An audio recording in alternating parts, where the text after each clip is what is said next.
E, C, sit, E, B, bit, E,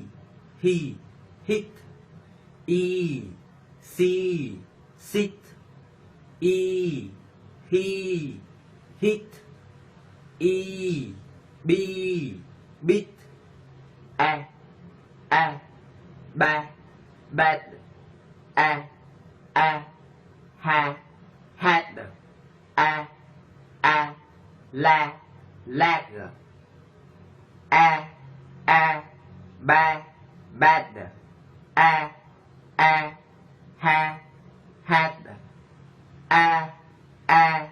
la, lag,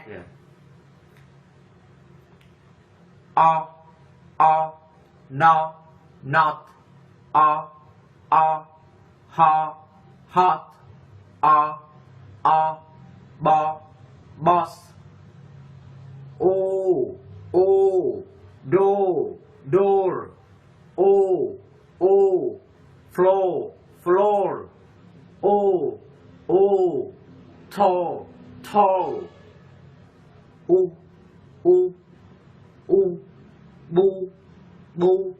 book, look, took,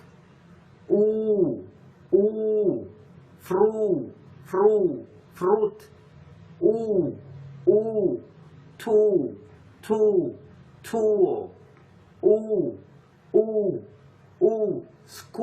school, far, car, bar.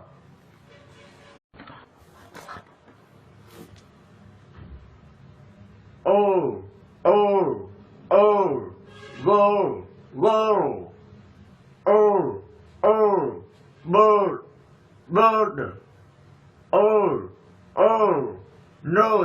nose, ago,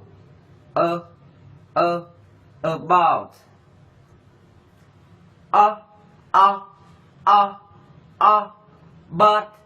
but, no, not, her, hot, a, today, I, nice, ow,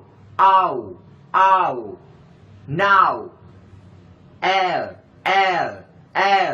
hair, ear, here, ow, now, oi, boy, tour, put, paw, pot, pat, shop, stop, jump, boo, book, back, boss, shop, lab,